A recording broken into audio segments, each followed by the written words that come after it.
welcome back to NostalgiaCast. We take a look at your childhood favorite films to see if they stand the test of time or if they're past their prime. I'm Darin Lundberg. And I'm Johnny Craddock. And today we're back with episode 33. We'll be talking about Young Guns from 1988, starring Emilio Estevez, Kiefer Sutherland, and Charlie Sheen.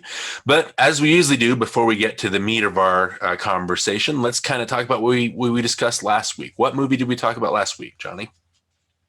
Well, we talked about Bill and Ted's Excellent Adventure. And I think we had a good time. I came down saying that I thought it was worth remembering. And you said it was worth a remake. So we had one of our very few, differences, disagreements there. But overall, still a fun movie, and the characters are iconic. And like I said before, they're part of our culture and our history. And I think it's a really fun movie, and it's worth remembering. So. And I think it was kind of interesting. I said it was worth a remake, but not because it's a bad movie. I mean, it's fine. It's fun to watch. I just thought that as far as Bogus Journey is concerned, that's where I fell in love with the characters. And that's when I remember Bill and Ted. Everything I remember comes from that movie just because it's more my jam. So it's, one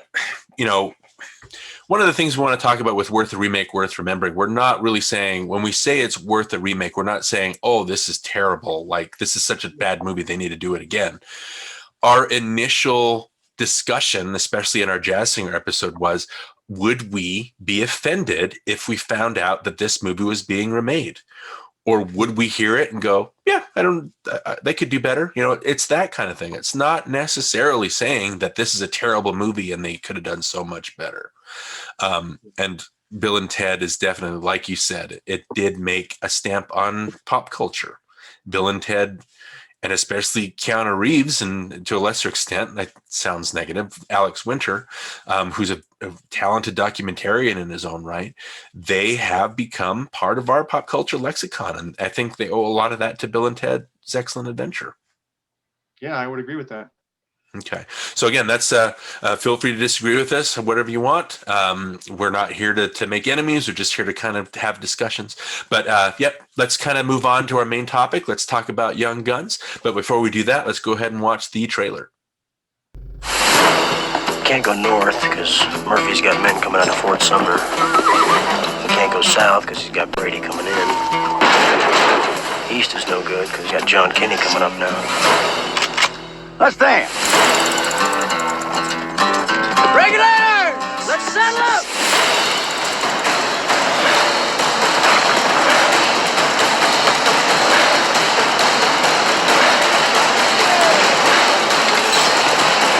Those are just boys. They one of them over 21. We're gonna have a lot of fun now. All I see are hired figures. Get off my property. Whoa! You were supposed to serve 11 warrants and expose the ring. Instead, you went out on a rampage. Get ready for hell. Law don't talk like that. Objection, Your Honor. The governor's revoked your deputization powers. You're now wanted by the legitimate law as well as those outside the law. You're being hunted by troops. Bonnie is believed to be the captain of a deputized gang. Billy the Kid, huh? The governor's put a $200 bounty on your head. Ain't easy having pals.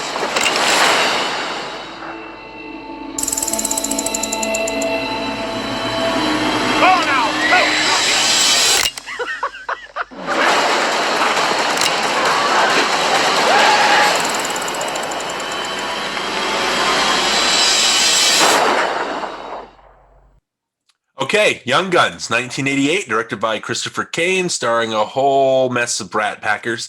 Emilio Estevez, Kiefer Sutherland, Charlie Sheen, Lou Diamond Phillips, Dermot Mulroney, Casey Shamachko. What has your experience been with Young Guns? I know last time I mentioned that we were doing it and you said awesome. So I'm just curious, what are your thoughts?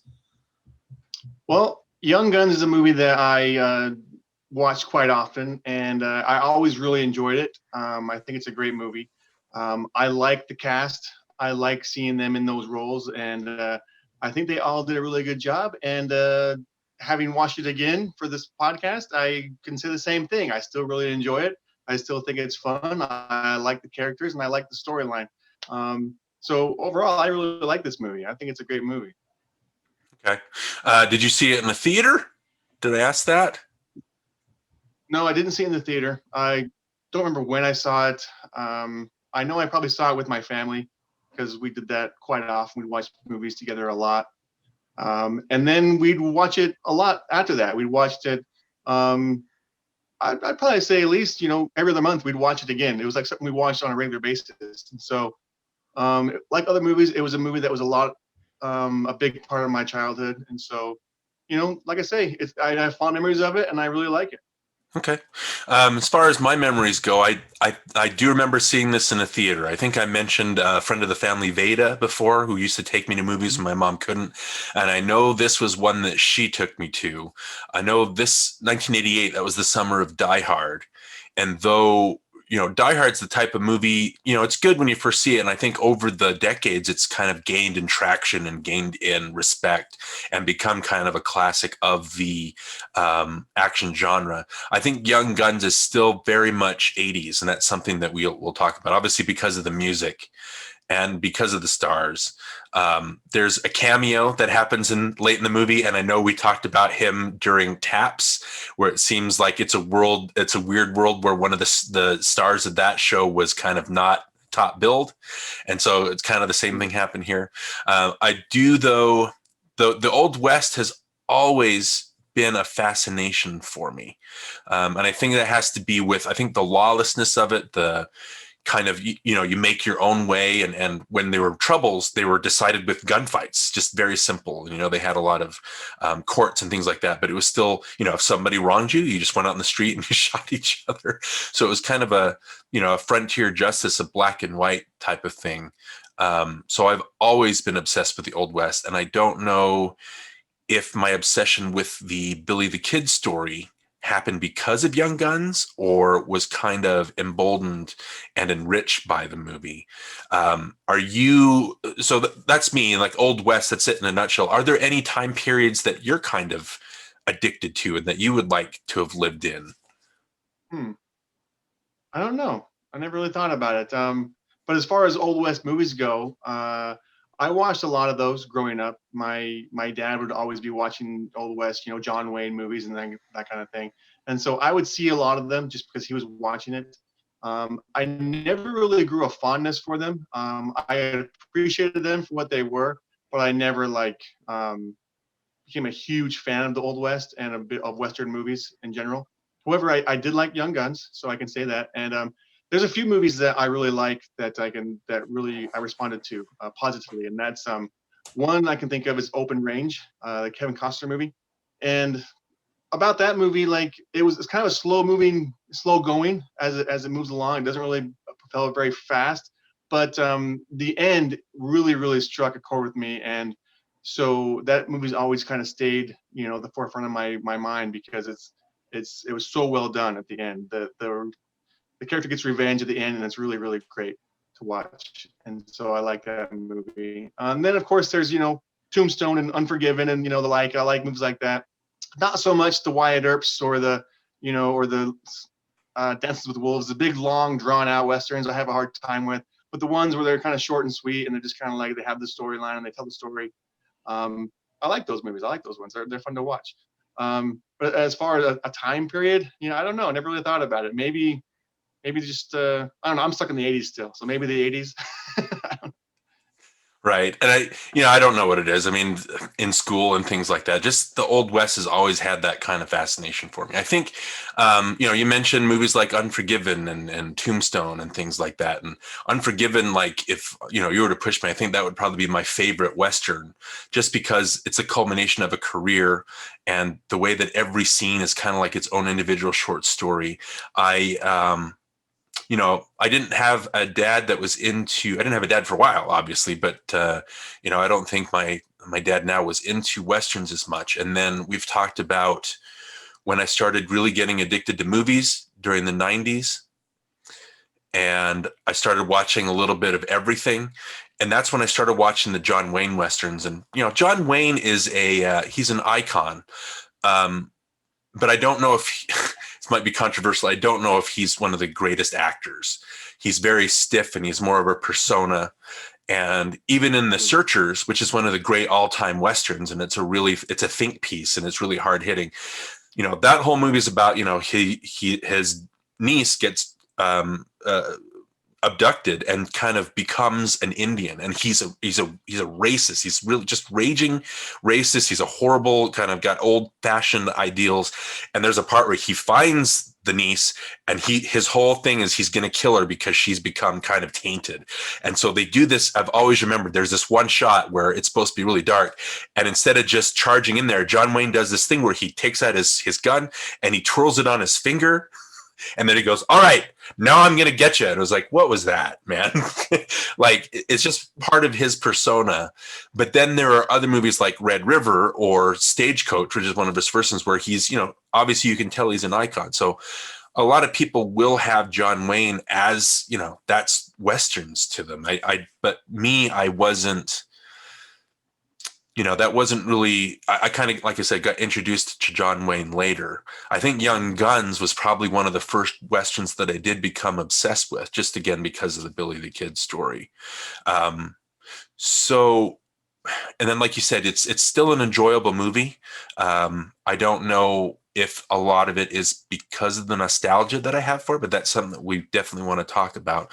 What, I guess my first major thing I wanted to talk about is, when you have these biopics, whether it's a Western, whether it's a musical, or whether it's, Man on the Moon with Jim Carrey as Andy Kaufman, what do you look for in a biopic? Do you look for absolutely 100% commitment to the truth, or do you look for embellishments, or what's your basic opinion on biopics? I think it depends on the biopic. If it's someone that I knew a lot about, someone that I was like, kind of fond of, or someone I admired, then I would want to see accuracy. I want to see them do everything exactly right as much as they can. But if someone that I don't really know much about, or I don't really care much about, then it doesn't bother me if they have artistic license and do other things. That's fine. But overall, I think it's important to stay true to what the story was and try to keep that real as possible. But I don't mind if they embellish a little bit here and there. Okay.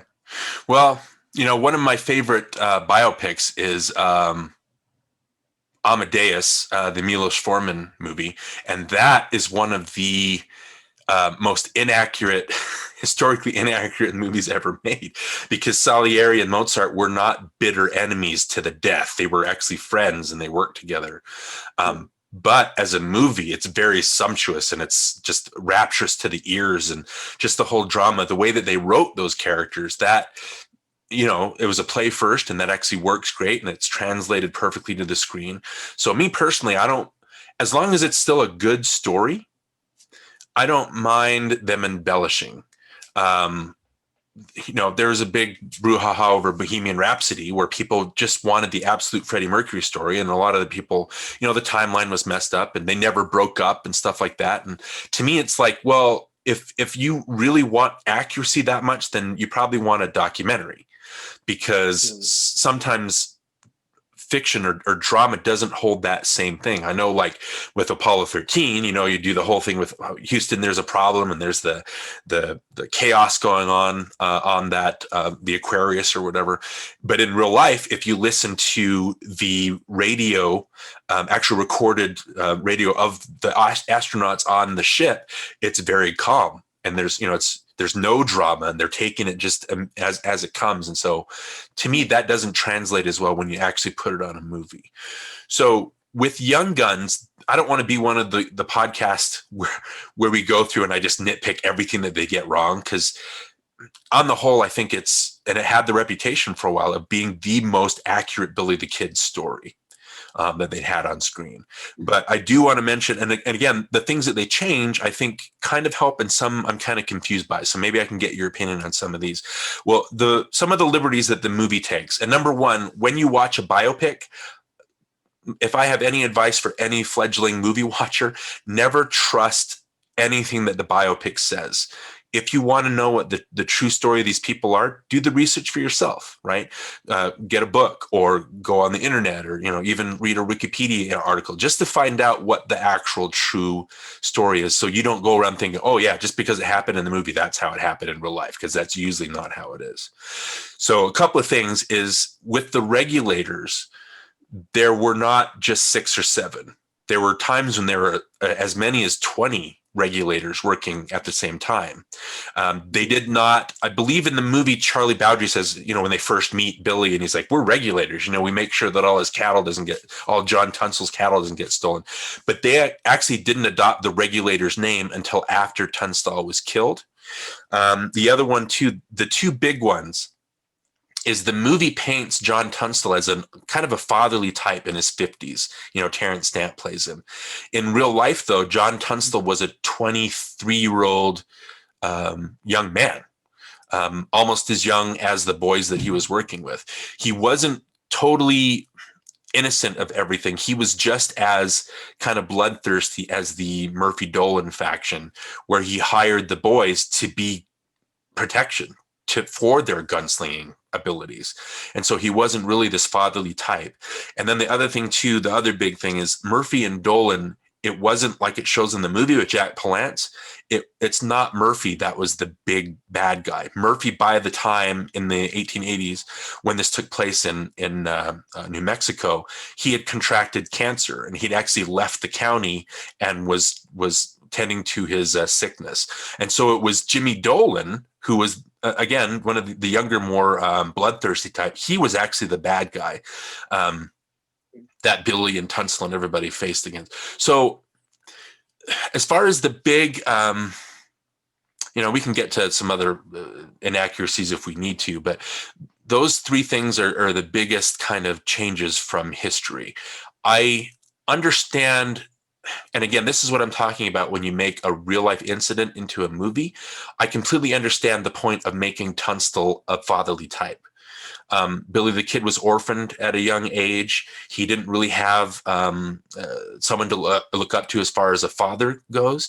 And so having Tunstall be that for Billy, when Tunstall is killed, that's a great dramatic hook, right? That helps you, that draws you in and makes you empathize with the story, instead of it being just another person, almost Billy's same age, who's just trying to, defeat all these other cattle barons the same way that, Dolan and Murphy were doing. So I understand that. I guess I don't understand. I couldn't find any reason why they would have switched the bad guy to Murphy, or even if that matters. I mean, do you think there's a reason for it that they changed that particular part of history? I don't know. I never really knew that side of the story, so doesn't really affect me as I watched the movie. So I didn't really notice that too much. But I want to talk about Jack Palance, because I was never a big fan of his. Like, whenever I see him on screen, I always kind of cringe. I don't know what it is about seeing him. There's something about him that rubs me the wrong way. And so he's like maybe the one thing about this movie that I have a hard time with. And so it's fitting that he's the bad guy, because I don't like him as an actor. So it's like, yeah, kill that guy. Right. Yeah. I don't think I thought either way about Jack Palance. I know that, in City Slickers, I crap bigger than you, that was, that made me like him a lot. But, he has a reputation for being an overactor. And I like the part at the end where Billy shoots him between the eyes and he does this thing. It's in slow motion, but I think it lasts, like 7 minutes? It was like 7 seconds or something. Yeah, something like that. It just went on forever. I'm like, oh yeah, there's Jack Palance. They're like, oh, they're letting him do his thing right there. So, anyway, as far as, like we talked about, the historical inaccuracies, I don't think that anything they change is that big of a deal. I'm kind of, and it could have been Murphy, it could have been Dolan who are the bad guys. It doesn't matter. They're interchangeable, I guess. So again, for somebody who doesn't know the story, that part doesn't matter. They do kind of, when Tunstall was killed, and Dick Brewer kind of took charge. He was the foreman of the Regulators. And so when he took charge and they were deputized to go capture the men that killed Tunstall. The other thing that as far as dramatic purposes go, the movie does an interesting thing where the longer that Billy, he kind of goes on a rampage, right? And the longer that the regulators are actually killing people instead of bringing them in, that makes dramatic sense, because slowly it dawns on the government or the county that these guys aren't doing what they're supposed to be doing. So let's strip away their authority, right? Mm. But in real life, their authority was stripped away even before they brought in Baker and Morton, I think his name was, the two guys that were killed by the creek. Those are the two first ones, the suspects that they actually brought in. But by the time that they started bringing them in and to put them in jail, the governor had already disbanded them and said, what they're doing is wrong. And so Dick Brewery found out that, oh my gosh, we're not going to, if we take these guys in, they're not going to put them in jail. So we basically have no purpose here. So I like that change because it makes sense when you watch the movie. And again, when you do these history things, you have to streamline a lot of information. There's a lot of different players that took place in the Lincoln County War. And so you kind of have to streamline everything. Who are the regulators? You have Dick Brewer, Josiah Doc Scurlock, Charlie Bowdry, Chavez E. Chavez, and Dirty Steve Stevens. All those guys actually did exist. But as far as John Fusco's screenplay goes, they're amalgamations of maybe 2 or 3 different characters kind of wrapped up into one. And like the politics of the county going on, where there's all this backbiting, and the government's, half of them are working for Murphy Dolan and half of them are siding with Tunstall and all this stuff. All that kind of stuff has to be streamlined because it's too much for the movie as it's being told. Does that make sense? And I think as far as streamlining goes, that's what I'm talking about, where I don't mind when they change history, because number one, it's a movie. If you did everything according to how life went, it would take, 17 hours, to really kind of compact everything. What do you think about that? No, I agree with you. I think it is, it's a movie. You have to cut things out. You won't be able to tell the entire story. And so you have to kind of take some artistic license and make changes here and there. And so I think that's fine. I think, it makes the movie more enjoyable if you can accept that it won't be totally accurate. You can enjoy it more. Yeah. And then obviously you can't sit there. It's the same thing with, an author when he writes a novel and he watches a movie that's adapted from his novel. He can't be thinking, why did they change that? Because I always think it's a different animal. You want the tone, and you want kind of the point of what's happening not to change. But as far as the plot points and stuff like that, as long as it doesn't stray too far from what actually happened, I don't mind that at all. So we talked about kind of my fascination with the Old West. We talked about the historical inaccuracies, and maybe we'll come to some more of those. But I guess the main point, like filmmaking wise, watching it now,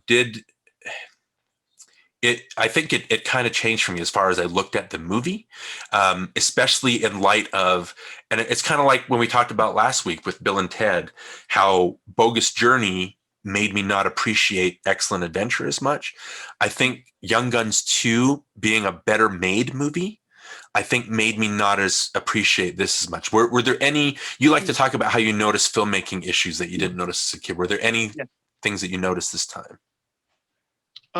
Not so much. I remembered it really well, and so I still really liked what I saw and what I remembered from seeing long ago. The one thing that caught my attention though was the fact that geographically I never knew where they were. I wish they were it was somehow more linear as far as where they were geographically in the story. I could never tell where they were.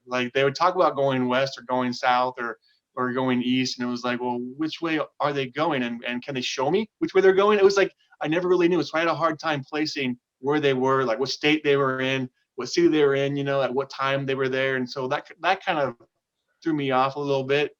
But I didn't really linger on it too much. I just kind of wrote it off. And so I was able to just get past that. But still, just thinking about it, that was one thing that I wish they would have addressed better, and let the audience know what their location is and where they are, and the travel arrangements, pretty much how'd they get from place to place, that kind of thing. I know it's on horse, but how long did it take, how long were they there at this one location, what happened while they were there, all that stuff.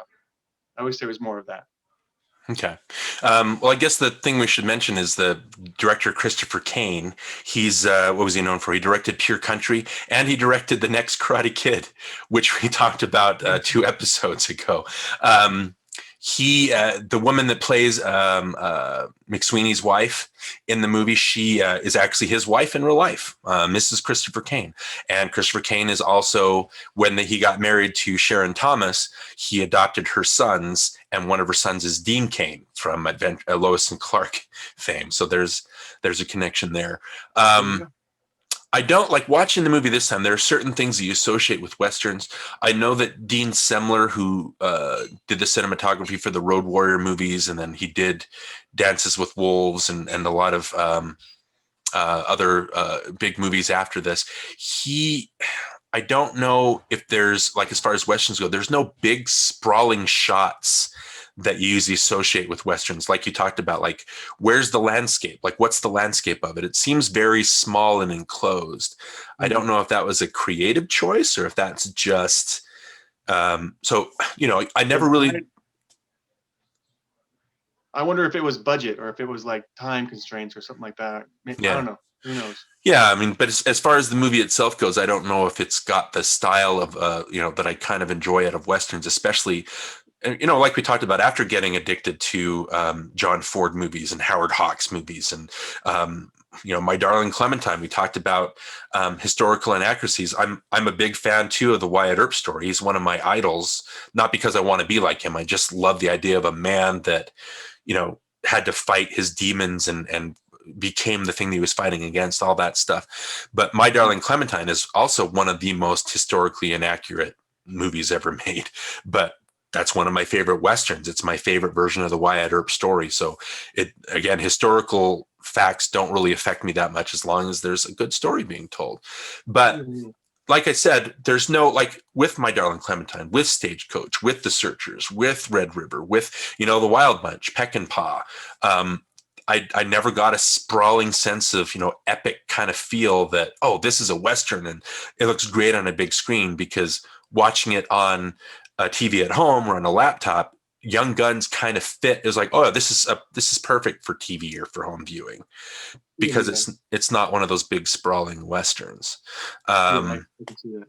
Was that a negative for you? To me, it's not really a negative. I just don't feel like it was as stylish or as, and story-wise, we'll get to that in a minute. But as far as visuals go, it didn't give me what I kind of expected from a regular Western.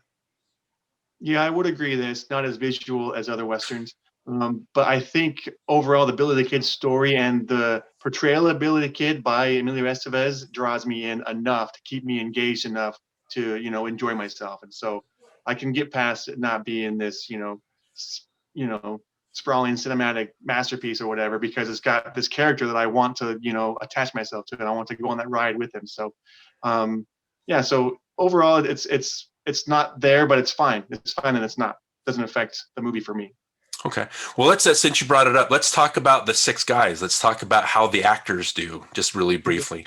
Emilio Estevez, that laugh is pretty iconic. Right. And I was going to say that was the one thing that I really think he nailed, is that laugh. It's so funny and it's so perfect. I love it. Right. And the thing with Billy is the thing that Emilio, I know him like we're best friends. The thing that Estevez gets right is Billy was this kind of, he's a fun-loving kind of, he loved to dance, he loved to sing, he was good with the ladies, all that stuff. So he really nails that. There is a scene where Billy's trying to explain to McSween why he's doing this. They have 2 or 3 scenes where it's like the screenplay has to tell you what these guys are feeling, otherwise you won't identify with them. And one of the first ones is, and we'll get to them as we talk about the actors, because some of them have these. But when when Billy's explaining to McSween about, I'm doing this so I can get attention, and maybe President Rutherford B. Hayes will come down and he'll notice all the corruption and all this stuff that's going on. And when I hear that, I'm like, Billy was not that politically minded. He wasn't that savvy in real life. You know what I mean? He's more. When they ambush Henry Hill in that bar, and it's Billy just getting a kick out of killing him, he shoots him in the latrine and he puts the warrant in his mouth. I think that really gets the psychoticness psychosis of Billy across, the sociopathic. But as far as Billy explaining himself, I'm like, come on, we don't need this. Like, he's not this much of a hero. He was a hero because he kind of flew in the face of all the corruption that was going on. But I don't think he was savvy enough to have made that a point in his life. But as far as Estevez goes, he does get that youthful energy. The laugh, I don't remember him having the laugh in any other movie. Do you? Wasn't it in Young Guns too? I think it is. Right. I mean, it's there. But as far as like his character goes, like, did he carry that laugh over into other movies? As far as we know, I don't know. I can't remember either. Well, it's not as prominent. Yeah, right. Well, and again, the thing with Young Guns being my first exposure kind of to Billy the Kid on screen, he's, my Billy the Kid. When I think of Billy the Kid, I think of Emilio Estevez in that part. Yeah. I mean, whenever I think of it too, I think of that photograph in the movie where they replicate that photo of Billy the Kid. And it's almost like the likeness is incredible. It looks just like Billy the Kid. And so I think they did a really good job of making Estevez look like the kid. So, yeah. And that was another interesting thing too. I know that Billy has a reputation of being a left-handed gun, but I like in the movie because Emilio Estevez is right-handed. There's a part where he's reading the newspaper or the dime store novel or whatever, and he goes, he's talks, his left hand. He's like, I ain't left-handed. But I think one of the things that they've realized throughout history is that those tintype photographs, that Billy the Kid photograph you're talking about, those were known for being printed backwards. And so the placement of the guns, when you look at the photo, you think, he's definitely left-handed, but the thing is that the photograph is supposedly printed the wrong way. And so he, according to reports, he was ambidextrous in real life. He was very handy with the guns. Was there anything else we needed to talk about with Estevez?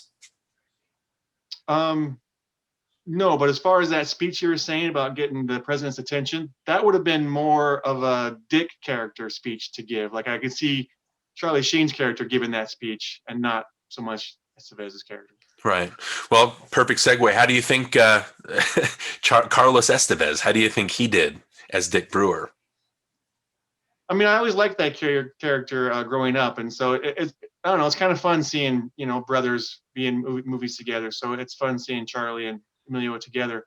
Aren't they in other movies? They're in a movie I can think of. Is it Cadence? Is that the one that is... I'm not sure. Maybe it's Martin Sheen that's in Cadence. I think Sheen. So. Men at Work, I know they're in together. That's what it was. Emilio directed that one. I agree. He's the... As far as Charlie's performance goes, sorry. No, good. But as far as Charlie's performance goes, I thought it was fine. I thought he played that role well. And it's funny that he's playing the, kind of like the religious one of the group, and he's the one that passes up taking the peyote. It's like, that's Charlie Sheen. He'd be first in line to take the peyote. Well, him even being the straight shooter and him being the example of being the serious guy, that's not the Charlie Sheen that we know. So the reports on set go is that Charlie Sheen was not... he wasn't good on a horse. Like, he was terrified. He couldn't... The part when they kill Henry Hill, like when you see Dick riding off, that horse is just tear-assing it. Like, he's taken off, and Charlie Sheen couldn't control that horse. Like, he's out of control as they're going off. But the thing is, when you watch it from that angle, Charlie Sheen, he's got a very... He looks like he knows how to ride a horse. And so I know we talked about him during our Ferris Bueller episode where I got excited when I saw him. As of now, he's become kind of a joke and it's hard to take him seriously, but this is a good performance from him. He's very stoic and you can tell he's the leader and he pulls it off. I like that a lot. Like you said, he's the one that's kind of, he passes on the peyote because he's too serious and too religious. He's, I can't deal with this stuff. And so I did like that too. Kiefer Sutherland, what did you think about him? Well, I've always liked him as an actor, and so he's easy. Like we talked about Keanu Reeves being easy to look at. He's easy to look at. I like watching him on screen, and he's played some really good roles over the years. And so I've always really liked Kiefer Sutherland, and so I like his character. I don't really care much for the love story with Yen or whatever. I don't care. You know what I mean? It's just like. For me, you don't need that. I know they wanted to give him something, and that's great, but I just didn't think it was essential to the story at all. Like, I don't think it really mattered. Right. Well, the whole thing with Jensen, she's a made up character. She was not, I think Skurlock was married to a Spanish woman, the whole story. And so introducing that, I think it is interesting. And I think with Lou Diamond Phillips, who we might want to talk about next, and Kiefer Sutherland having the love interest, and Casey Shamachko kind of having to buck up and become a man instead of being a kid, and kind of act like he talks at the beginning. Every character gets an arc, and so Sutherland gets that arc of getting the girl. I think that's the kind of thing that ropes in the female viewers as far as that goes. It's funny to think about how Kiefer Sutherland was the youngest cast member when they filmed. I think he was only 21 at the time. Everybody was older than that. What I like, and I'm with you, I've always liked Kiefer Sutherland. I don't know, there's just something calming about him. We talked about Three Musketeers, which was also photographed by Dean Semler, the remake that they did. I liked him the most out of all the Musketeers in that one, just because he's the stoic one. He's the serious one in that. I like his Doc Skurlock being the kind one, the nice guy, the guy that's going to sit in a chair with his legs crossed and read a book when all this other partying stuff is going on. I like that he's the educator one. He's the calming one, and he's also the guy that gets the two scenes where after they've done some murdering, he's the one that kind of sits back and gets the moment where he looks at the carnage that's happened and he gets to reflect on it. So that's his character.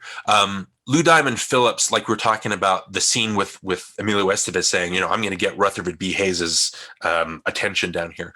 There's the scene where Chavez, it's after Doc gets shot in the hand, and he goes off to kind of get supplies and to see Yen, really.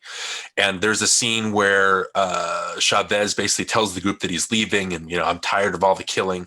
And he has that scene, where Billy says, this obviously Tunstall getting killed means nothing to you. And he has that giant monologue where he talks about, my family was killed, and, and it means nothing to me. And all I could think during that part was acting. You know what I mean? Like, everybody gets their big part, and that's his arc. He learns that it's like Billy tells him, it's part of a tribe, pals. It's the same thing. That's where the theme of the movie, I think, comes in. Like, you left your tribe and now you're part of a new tribe, and that's, I think, why Chavez kind of sticks around. But what did you think of Lou Diamond Phillips's big acting moment? How did you feel? Overall, I always really liked Chavez' character. I liked the knife play. I thought it was fun to watch someone who was, really skilled with knives and that kind of thing. And I thought that brought an edge to the movie and to that character. As far as that monologue goes, I always liked that monologue. I thought it was well written. I thought it was well performed. And so, even though you may be able to say, yeah, I can tell he's acting, it was still good, and it still brings the emotion that you need for that scene. You know what I mean? And so overall, I can say that I like that moment. I think it's a good moment. Okay. All right. Yeah. I'm not saying that he didn't do a good job. I just think watching it this time, I kind of laughed because I was like, oh, this is his moment. Like, this is his moment to shine in the movie. Everybody, there's all these young actors. You kind of want to give them that, their Oscar speech or their Oscar moment to kind of make it mean something. Maybe you want to combine them. Shamachko and Mulroney, how do you think they did? I also liked both of those characters growing up. I liked Charlie and Dirty Steve. I didn't know it was Dermot Mulroney when I was younger. I didn't know. And so I was like, hey, it's Dermot Mulroney. Cool. So that was kind of exciting. And then I also found out that Casey was the 3D glasses guy in Back to the Future. I didn't know that. So that was kind of fun to discover that too. But I always really liked Charlie. I thought Charlie was a fun character. He actually, he was probably the one that had the most fear because he was worried about, dying the most. And so his death was kind of sad when he did, die at the end. But it was fun to see him face it and face his fears. And so I thought that was cool as far as his character arc goes. Right. Dirty Steve was just Dirty Steve. Well, we talked about arcs. I like, and again, Shamachko's big acting moment is the part where, I texted you you texted me what movie we're going to watch. And I said, Young Guns. And I said, Regulators. And then you texted back, yeah, Charlie. And so the part with, yeah, Charlie, that's Shamachko's big acting moment. Do you get what I'm kind of saying with, I don't mean to make fun of him, but it's obvious that these are their big showcase, shine the spotlight on me moments. And I just thought it was like fun. Oh, there's his part. There's his part. So. However, during those moments, I would usually get the chills during those moments. And so when I get the chills, it's like, oh, that was something, made me feel something. I experienced something. And so I could appreciate that. Right. Okay. And then with Dirty Steve, his only arc is that, he learns to get along with Chavez. Anybody see the size of that chicken? That's his big moment. I listened to the commentary, and it's Lou Diamond Phillips, Dermot Mulroney, and Casey Shimochko who are doing the commentary for it. And that scene, they're just giggling their butts off. You could tell with these guys, I think they had a really fun time together when they were shooting the movie. And you hear reports that they just liked hanging around with each other. And there was no competition because even though they were upstart actors, they didn't really have to go up for the same parts a lot of the time. So there was no real competition among them. I guess it's good because it works as far as the chemistry on screen. It's good that they had that, that camaraderie, because it shows that, not only were they friends off screen, but on screen you can tell that they had that bond and they were pals. So that's yeah. So that definitely comes across. I think it kind of comes across the same as we talked about Ralph Macchio and William Zabka, where there's just kind of a friendship that they have with each other and in real life, and that comes across on screen. It's a very kind of easy rapport. The next thing I guess I want to talk about, we've talked about the acting. The other, with Ladyhawke, one of our big points of contention with that movie was the music and how kind of out of place and anachronistic it was. What did you think of Anthony Marinelli and Brian Banks' score for Young Guns? I really didn't mind it. I think it's actually pretty good. Like I think it fit the moments. I don't think it was too out of place.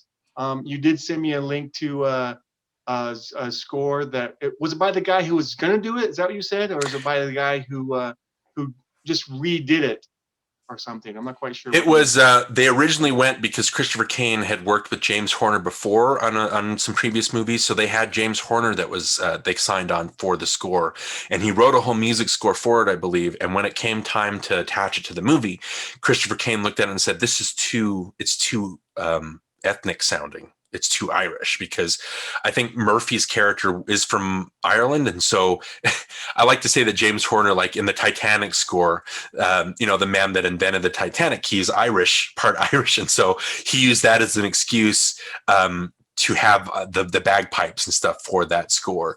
And so it's kind of funny hearing that, it was too Irish because, this character's Irish. It'll be a good excuse for me to use bagpipes. Go ahead. Sorry. What I was going to say was the link you sent me, the score that I heard, I liked. I thought it was good. I liked it. It was, the percussive elements of it. I thought it did sound a little bit ethnic, but that didn't bother me. And I think had I seen the movie with that type of score, I think it still would have been fine. It still would have worked.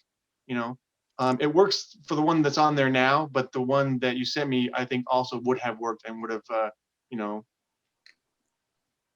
produced the correct feel. Right. And the reason I sent that one to you, it's part of I think Horner's score has never actually been released to the public. And so the album it came from, I think it's called, it's kind of this guy kind of took music scores that he worked on with Horner, Camera Reflections on Film Music. I had to find it on YouTube to be able to listen to it. But it's this guy, Tony Hinnigan, who actually worked... what did he do? He used the penny whistle on like the Titanic score. And so he's worked with James Horner before. So he took kind of some scores that he'd worked on, Legends of the Fall or Devil's Own or Field of Dreams that James Horner had done. And they kind of put together a concert album with those scores. And so the link that I sent you, I kind of consider it kind of a holy grail because it's a 5-minute segment of the James Horner score that he supposedly used. And you can make an argument that maybe it's not the score because we haven't heard it. But when I listened to the score, it sounded a lot like Mask of Zorro. It kind of has the same kind of pace to it and pitch. And again, the penny whistle kind of sounds like the Mask of Zorro. And so listening to it, I thought, yeah, this definitely sounds like, James Horner, because again, Horner is known for kind of recycling his scores. So of course, Mask of Zorro would have sounded like Young Guns. But as far as the Marinelli Banks score goes, again, I like the music. removed from the movie. And again, it's me being picky. The electric guitar doesn't work for me. I know that it's, you know, it's the teens and it's the young kids, and electric guitar means cool kids and stuff like that. But it just sounded, and they've got the honky tonk piano sometimes. There's that tune that plays where Billy gets dressed up and Tunstall comes out with him and gives him the watch, and that sounds very authentic. But sometimes the music sounded like Better Off Dead, that synthy score. And while it fit Better Off Dead because that's a comedy, it kind of, not in a Ladyhawke way, but it took me out of the movie a little bit because like, oh, this doesn't match. Like, I like to talk about how when they made Jaws or Star Wars in the 70s, there's definitely that woodwind kind of fluty sound of the 70s music that we've talked about before. But John Williams decided, I'm not doing that. I'm going to use a big brassy score like the Eric Korngold or the Franz Waxman scores of the old days. And so the scores for Star Wars and for Jaws make those movies timeless. They could have gone with the 70s music, but that would have dated it immediately. And it's just interesting. I kind of understand. It's the same thing kind of with Ladyhawke, where they went for the score that would have appealed to the audience that they were aiming for. Does that make sense? Yeah. Young Guns is more, and it's interesting because the movie is not that R-rated, especially when you compare it to PG-13 movies of today. They say the word fargan a lot, which is not the same. Mm-hmm. I think it's the F word back in the day. It's not that violent. Like, I know it's violent. There's a lot of gunshots, but there's no, other than McCloskey getting shot and seeing the back of his head after the fact, there's not really a lot of on-screen violence. The blood splatter on Kiefer is pretty graphic. The blood splatter that happens, and there's a couple headshots in the movie. So yeah, but you know, watching it, you know, I didn't really feel like it was an R-rated movie. Yeah. As far as the score goes, I did notice the guitar, and it's funny you bring that up because I noticed it, and I was like, hey, that's a little bit different there. I didn't notice it back in the day, though. I didn't notice that didn't seem out of place to me back then. And so I think because I was used to hearing that, I was just kind of like, I accepted it. And I was like, yeah, that's just that's how it is. That's the score they use. And so I was okay with it. But like I said before, I wouldn't mind watching it with a different score. Might be kind of good. Yeah, I don't know if I mentioned it, but that James Horner kind of 5-minute track, I like it a lot. I thought, oh, it is kind of, modern, but it fits the movie, and there's a definite tune to it. I would have loved to have heard what that score was. But again, I think it's like, like I mentioned, Star Wars and Jaws, when you're in the moment, it's hard to kind of see years in front of you. It's kind of hard to see where a trend will go. I'm sure if they use the woodwind 70s sound for Jaws and Star Wars, when they made it, it would have sounded completely normal to them. And it's only 20 years after the fact where they would have looked at it and gone, ooh, that doesn't match the space opera stuff at all. That doesn't match the seafaring adventure of Jaws at all, And it's I think it's kind of the same thing with Young Guns, where like I said, removed from the movie, I think the score is great. I own a copy of it. There's I think a bootleg, and I think a company released it finally in a kind of an actual classic form. And I like the main title theme, and the guys come out and it's all kind of sepia and it's all dusty and they're shooting at the camera. I like that theme. But it's just 20, or how old is the movie? Like 32 years removed from the movie. When looking at it, especially this morning when I watched it again, I thought, oh, that guitar, it doesn't match. Again, I'm trying not to be picky here. It doesn't match what I need or what I particularly want from a Western that I watch. Speaking of the guitar, Young Guns 2, it has the Blaze of Glory song that Bon Jovi did. And that to me fits. Like, I can hear that as the theme. So when I think of Young Guns, I think of Blaze of Glory. That's just what, it kind of relates for me. And there's a story there. My uncle was a helicopter pilot growing up, and he actually was the helicopter pilot on set of the music video shoot for John Bon Jovi. And he got to pilot the crew and the actors back and forth. And the funny story that he told us was that the chest hair you see on Bon Jovi was fake. So in the video when he's rocking out and you see all the chest hair coming out of his vest, it's just a fake piece of furry chest hair they put on for the video shoot, which is kind of funny. Yeah. Well, I know the story with the Blaze of Glory is that I think Wanted Dead or Alive had come out. And so when they were making Young Guns 2, Estevez went to Bon Jovi and said, would you mind if we use that song for the movie? And the cool part is that Bon Jovi was like, I talk about a steel horse. No. Let me actually write you a song for the movie. Yeah. I think that's a cool story. But talking about the... Actually, before we head on to Young Guns 2, we talked about a little bit of a cameo, talking about the actors. What did you think of Tom Cruise's cameo for the shootout at the end? I barely notice him. I barely notice him.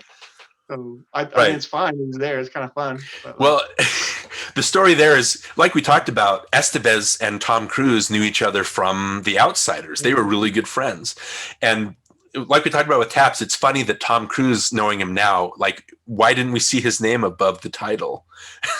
Why didn't we see, he's kind of the secondary player. And so it's funny that Estevez and Charlie Sheen and Lou Diamond, they were the big guys on set. They were the big guns.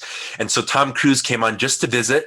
And I think he mentioned to Estevez or one of the producers, like, oh, like, I always wanted to be in a Western, like in the typical Tom Cruise way. And so like, you know what, let's get you dressed up. And so they got him dressed up in the hat and they put like a fake beard on him. And so just for anybody that hasn't noticed him before, I took note of it. It's at 1 hour, 35 minutes and 1 second where you can notice that it's Tom Cruise. Charlie comes out of the McSween house and he shoots this one guy, and this guy comes back and you see his face and his mouth come open. You're like, oh my gosh, now that I know that's him, that is definitely Tom Cruise. But yeah, so I like that they threw that in there. And then John Bon Jovi has a cameo in Young Guns 2. He's one of the guys in the pit where Chavez gets thrown and they escape from. But talking about Young Guns 2, I guess, and it's unfair, I know, like Young Guns 2 with the score and the acting and the cinematography, that is where I think Young Guns becomes an actual Western, because it has the sprawling shots. I think Geoff Murphy was the director of the second one. It has the shots. It has the Silvestri score. The Alan Silvestri score is sprawling, and it has the guitar in it because I think they had that in there to kind of link it with the first one.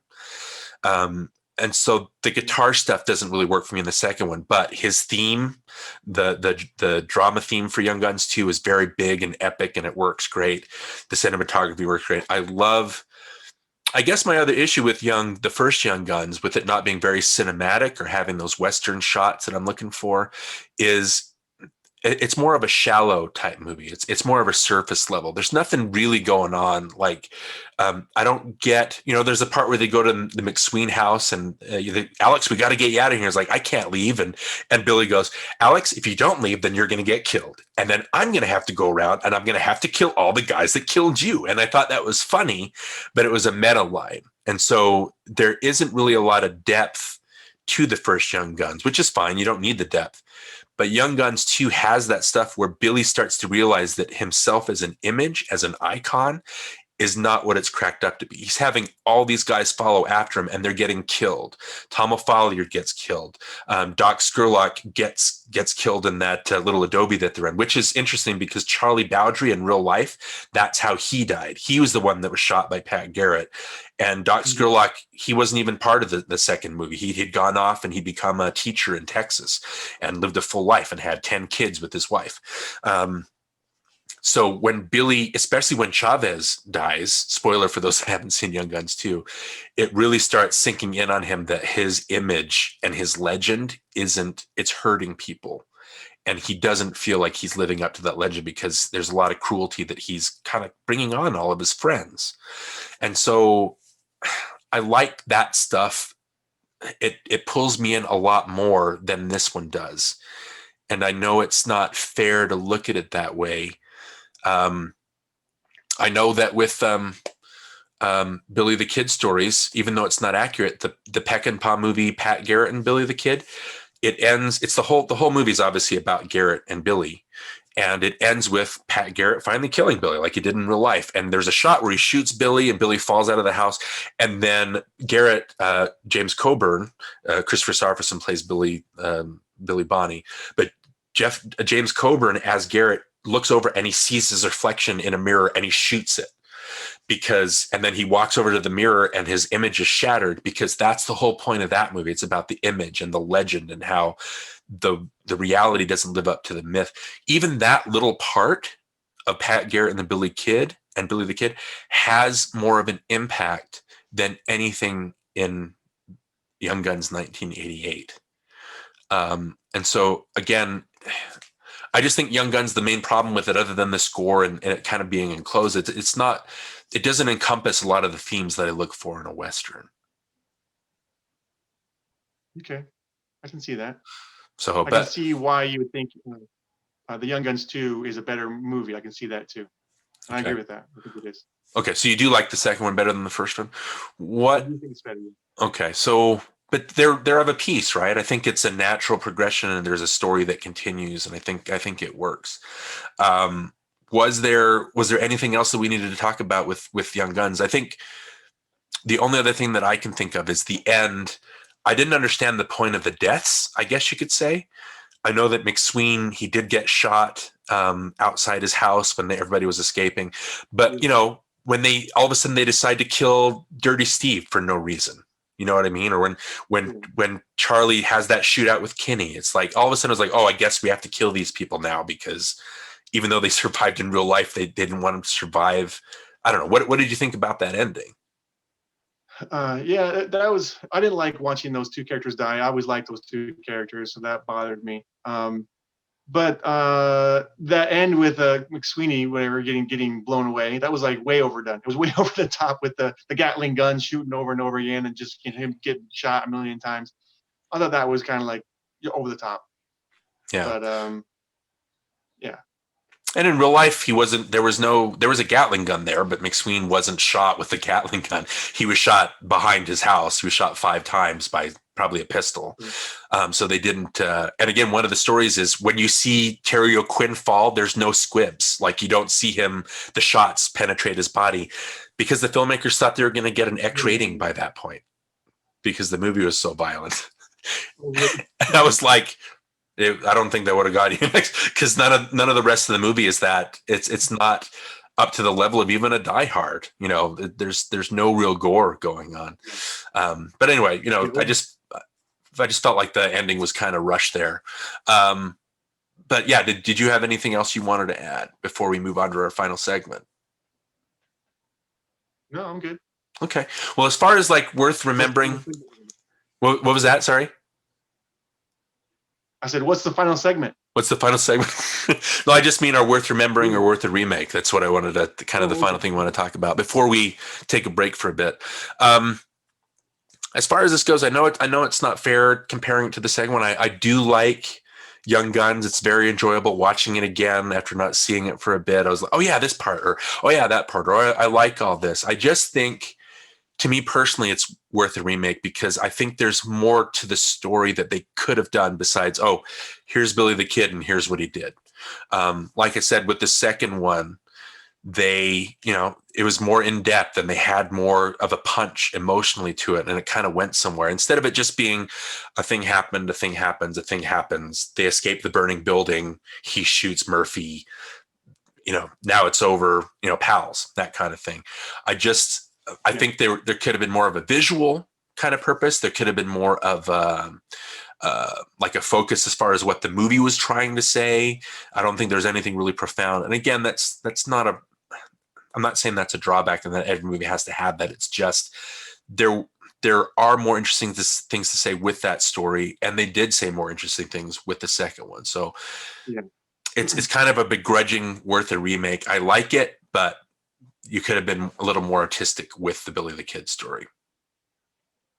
Sure, I would agree with that. I do think Young Guns 2 is a better made movie overall, and I think even though there are issues with the cinematography, it's maybe not quite as grand as you want it to be, or maybe the music score isn't quite there. I still think it works, and when I think back on it, I still love this movie. Like I get into it right away. I'm invested in the characters. I love all the different characters and storylines in there in the movie, and so overall for me, I still really enjoy it. And so maybe I'm too close to it, so it's hard for me to say worth the remake. So I would say this is worth remembering, but only because I've always really enjoyed this movie. So there's that. I think I'm just too close to it.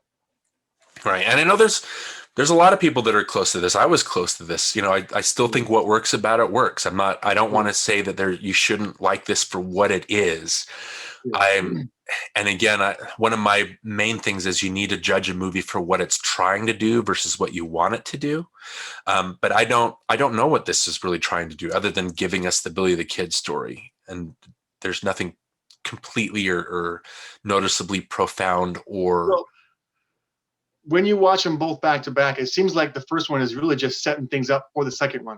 Like that's really what its purpose is to get you, get the exposition out of the way so you know the characters and so you can move on to the rest of the story in Young Guns 2. Right. And Young Guns 2 has the humor. It has the same, I'll make you famous. It has the lines. Everything that I like about the first Young Guns, it's, magnified or amplified in the second one. So that's why I say kind of begrudgingly worth a remake, because I think they did do a better job with the sequel. So that was Young Guns 2, 1988. And so, Young Guns 1. So I said Young Guns 2. Maybe I just want to watch Young Guns 2. Anyway, let's try that again. That was Young Guns from 1988. And so, that kind of wraps up that conversation. So we'll kind of take a break and then we'll come back and kind of talk about historical inaccuracies in movies. And as far as our top 3 movies go, movies that work in spite of that. And we'll be right back.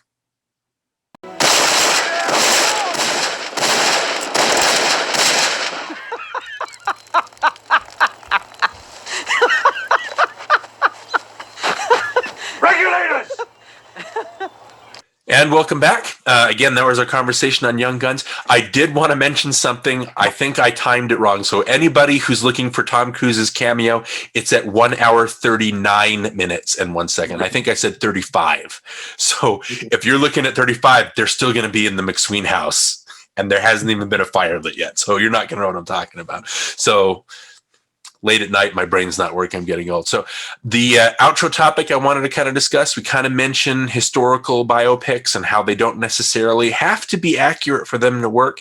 And like we did last week with our top 3 best Keanu Reeves performances, I kind of want to talk about our top 3 biopics that even though they might not get all the facts right, I think they still get the point of their subject matter across to us. And so I will go first. I'm going to talk about 2 of them that I already mentioned, but again, those are the examples that I use. Amadeus is probably my top biopic of all time.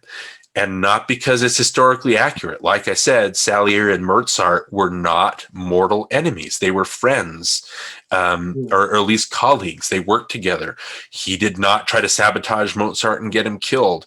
But the way that Foreman directs the movie and the way that it's just photographed and the way that it sounds, it's just a gorgeous, sumptuous experience. And so as far as biopics go, and you hear, it's based back in Mozart time, it's based back in the previous centuries.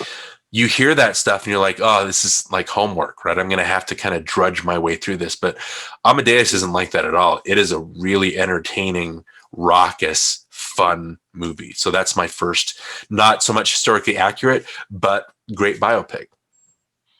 Yeah, and with Amadeus, the whole thing with F. Murray Abraham's character, Salieri, I think it's him that causes the conflict, because Mozart's not really thinking there is a conflict. He's just being who he is. He's just, this amazing, talented, prodigy. And it doesn't matter, what someone thinks of him. He's just going to be who he is. And so all the conflict is basically in Salieri's head. And so that's why I think, even if they were just colleagues in real life, there might still have been some jealousy, on Salieri's part, because he couldn't compete with Mozart. And it works dramatically for the movie, right? There would be no pull to the movie if they were friends and there was no conflict. So yeah, that's definitely a reason why I don't think historic accuracy really works for the movie as much as against it. Yeah. All right. My first pick is a movie called Anonymous. And it deals with Shakespeare's story and how there's this, theory out there that Shakespeare didn't write all the plays and all that. And I'm not quite sure how historically accurate this is, but it's appealing and it's interesting to think of it the story that they tell in this movie, Anonymous. How there was someone else who wrote the stories, and it was just Shakespeare was just the name that they put on the plays. He was just the face of everything. Even though he was an actor, there was a politician that was writing the stories for political reasons. And so that was appealing to me, even though that's probably not historically accurate. But Right. still a really well-made movie and really fun to watch. Okay, and that's a Roland Emmerich movie, I believe, which we might not ever have, mentioned a Roland Emmerich movie as being an extremely positive experience on this podcast. So yeah, that's good. What was it about? Why do you think that works better as a movie and him being a better director than, say, Independence Day or? Well, what I like about it is not so much the directing, but I like that you take this idea that is like a theory that's out there that's maybe not, like a folklore that's out there. It might not be true, and you expound upon it and you kind of make your own story out of it, which is what they did. And I think that for the story's sake was good, and it worked, and it provided the conflict and necessary plot lines needed to move the story forward. And so for that reason, I really liked it. But it really was well shot too. So it's a well done movie. Yeah, And yeah, well absolutely. acted. Yeah, and there are no alien spaceships that have to come down. So that works. Okay, so my number 2 pick, again, sorry, I'm kind of repeating myself, but My Darling Clementine, the John Ford movie, is not just one of my top biopics, but one of my top Westerns. Even though I'm addicted to that, like I said, Billy the Kid and Wyatt Earp are kind of the draws for me as far as Old West goes. Even though the story doesn't match up, the OK Corral, the way that the most historically accurate version of the OK Corral shootout I've seen is in the Kevin Costner Wyatt Earp, where it's kind of like a drive-by shooting. It's like really quick. It takes 30 seconds. It's like history kind of builds it as this great thing, but then it was nothing. It was just 4 cops that kind of went to stop a bunch of criminals, that kind of thing. So at the end of My Darling Clementine, it's this whole giant where it's, an actual corral, and they're running and they're hiding behind cows and they're hiding in stocks and stuff like that. So, and then Doc Holliday gets killed, I believe, in the, I hope I'm not mixing up my biopics. Yeah. At the end, he gets killed at the end of the movie. So that's not what happened in real life. Again, Tombstone and Wyatt Earp, competing movies that came out, they kind of get the history more correct than My Darling Clementine. But again, there's a lyricism to the movie. Henry Fonda as Wyatt Earp is my favorite Wyatt Earp. Victor Mature is great, obviously, as Doc Holliday. There's just a poetry to the dialogue. There's that epic scope of the cinematography, like I talked about. It does tackle the myths of the West and how we kind of see them and how they're different in modern eyes. So even though it's absolutely not correct in history. And again, Clementine, the love interest of the title, that's not who Wyatt Earp ended up with. He ended up with Josephine Marcus. So it is absolutely not historically correct, but I don't care. As far as a story goes, I think it works as a movie, not necessarily as a historical document. So that's my number 2. Okay, cool. My number 2, I picked JFK. Ooh. And Oliver Stone. This is not a movie that I like to revisit very often. It is kind of like heavy. It's kind of hard to watch and everything. And depending on what you think really happened to JFK, you're going to have different opinions on what you think about this movie. I don't know how historically accurate it is. I just know that there are some really stunning visuals in it, and it is well acted. It is fun to watch. But I think my opinions of what I've researched it and I've studied it, and I know what I think may have happened, but that might be controversial. So I'm not going to go and say what I think.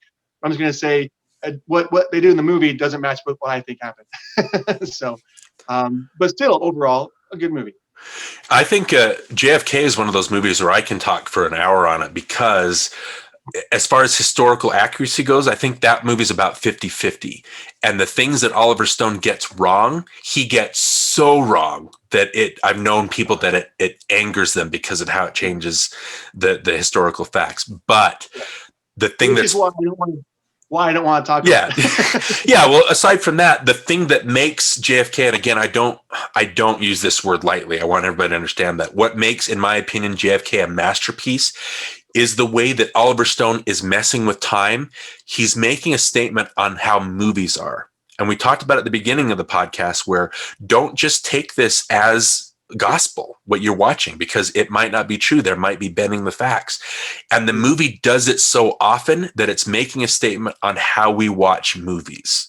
It's making a statement on, do we believe our eyes or do we believe what we can research for ourselves? And so as far as a movie goes, JFK is just masterful because it does mess with that, how we view historical accuracy and how we watch them as movies. So excellent pick. I'm glad that you picked that one. So my third choice, it's not quite up there with My Darling Clementine or up there with Amadeus, but I really have a soft spot for Dragon, the Bruce Lee story, not just because I'm half Chinese and because, that's a big part of it. Bruce Lee was an icon and an idol for me growing up. And the movie is silly. It's one of these like B-movie, 1930s, 1940s biopics where, in Yankee Doodle Dandy, James Cagney keeps breaking out into songs. It's like, that's not really how, the story went. And in Dragon, the Bruce Lee story, he keeps getting into fights, like these really elaborately staged kung fu battles that you would see in a Bruce Lee movie. And none of that. I mean, there were fights, but it didn't happen like that. All of a sudden the color changes and he's all sweaty when he rips off his shirt. But what it does is it makes you, what we know Bruce Lee from is his movies. And so when you watch those kung fu fights, they're shot in a way where it's like, oh, this is bringing me back. It's like I'm actually watching a Bruce Lee story. Even though Jason Scott Lee doesn't match the body type of Bruce Lee, he's so charismatic as an actor that I think, it matches what Bruce Lee is. And it gets to the heart of what Bruce Lee was as an icon for me. And so Dragon, the Bruce Lee story, even though it's really cheesy and it takes a lot of liberties, it still kind of gets me because I can identify with the character and his iconography. Okay. My third pick, I picked one that wasn't really about one specific person. It was more like about a group of people. And there's movies out there that they always say based on actual events or based on a true story. And you always wonder, how true is this? Well, this movie does that. And Sleepers, it's got, Kevin Bacon in it, and it's got Brad Pitt and who's the star? It's the guy in Jason Patrick. Yeah, that's it. Anyway, I mean, I watched the movie. I like this movie, but I don't know how accurate it is as far as what really happened. But it is, it's a movie about, child molestation and like revenge and everything. But it's still a well done movie. And like I say, I didn't really do much research on this movie about what really happened, but I know it was based on a true story. Okay. And so maybe that's the other thing with biopics too, and real life stories, is they kind of get you interested to look up what happened, right? And kind of find out the stories of it. Do you just is it the acting that you like in there? And that's kind of what makes it so dynamic? Yeah. The script and the acting. Yeah. Yeah. Okay. Yeah. Sleepers. I don't remember it per se, but I don't have bad memories of it. You know how that is when you get old and you know that you've seen something, but you don't kind of, when you hear about a bad food that you tasted at one point, you're like, oh, like you get the bad taste in your mouth. I don't have that with Sleepers. So that's another good choice. So if anybody wants to, comment on what they think on historical inaccuracies, how that fits into movies, whether that's an important part of a biopic when they're watching it. If anybody wants to comment or let us know about what biopics they like, anybody listening, anything that we haven't mentioned that you feel should have gotten a mention, feel free to let us know. We'd love to have conversations with you about that. So again, that kind of wraps up our historical biopic kind of portion. What movie did you have in mind for next week? All right. Well, since we had Kiefer Sutherland in the movie we did today, Young Guns, I want to do Stand By Me. Oh. This was a movie that I watched by myself late at night when I was really young, and it really impacted me. And so I want to talk about that. Deep dive into that one. Okay. And that's also got Shimashko in it as one of Sutherland's gang guys.